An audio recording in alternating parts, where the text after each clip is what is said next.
This story might be familiar to some of you. It's called Here We Are by Oliver Jeffers, Notes for Living on Planet Earth. Sometimes when an author writes a book, they often dedicate it to somebody who is special to them. And Oliver, the author here, has dedicated it to his son, who's called Harland, and it's lovely what he's written. This book was written in the first 2 months of your life as I tried to make sense of it all for you. These are the things I think you should know. So it's the book that the author, Oliver, thinks that he wants his child to know and understand about the world around him and the new world that he's been born into. Well, hello. Welcome to this planet. We call it Earth. It is the big globe floating in space on which we live. We're so glad you found us, as space is very big. There is much to see and do here on Earth, so let's get started with a quick tour. The planet is basically made up of 2 parts, land and sea. Firstly, let's talk about the land. It's what we're standing on right now. We know lots about the land. Then there is the sea, which is full of wonderful things. We know a bit about the sea, but we'll talk some more about that once you've learned to swim. There is also the sky, though that can get pretty complicated. There's a lot out there, isn't there? Okay, moving on. On our planet, there are people. One people is a person. You are a person. You have a body. Look after it, as most bits don't grow back. The most important thing for people to remember are to eat, drink, and stay warm. People come in many shapes and sizes and colours.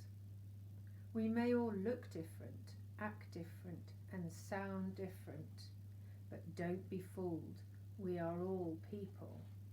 It's a good job we're different, isn't it? Imagine if we were all the same. It'd be so boring. There are animals too. They come in even more shapes and sizes and colours. Wow. What's your favourite animal on that page? There's so many to choose from. They can't speak, though that's no reason not to be nice to them. You may not be able to speak yet either, even though your head is full of questions. Be patient, you'll learn how to use words soon enough. Do you remember what your first word was, children? Generally, how it works is that when the sun is out, it is daytime and we do stuff. The rest of the time is night when it's dark, save for the moon and we're asleep. The little child in the bed saying, please, wants to get out. Things can sometimes move slowly here on Earth. Wow, that looks like a peaceful day, doesn't it? Just in the summer, where the flowers are out, we're having a little picnic on the grass. More often though, they move quickly, so use your time well. It will be gone before you know it. There's a phrase, isn't there, that we say sometimes, time flies by. Though we have come a long way, we haven't quite worked everything out. So there is plenty of left for you to do. You will figure out lots of things for yourself. Just remember to leave notes for everyone. It looks big, Earth, but there are lots of us on here. So be kind. There is enough for everyone. Such an important message, isn't it? Be kind. Well, that is planet Earth. Make sure you look after it, as it's all we've got. Now, if you need to know anything else, just ask. I won't be far away.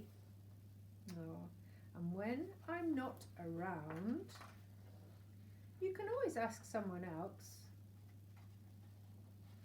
That's why it's important to have friends and family, isn't it? People around that you can ask if you get stuck. You're never alone on earth. That's true, isn't it? There's always somebody around. That's lovely. Did you enjoy that story? It's got some really interesting pictures in it too, hasn't it? And great artists. And it reminds us to look after the world in which we live, because it's a really special place and we have to be really careful, don't we? And be responsible for the important things so that we don't destroy our planet. I'll see you next time.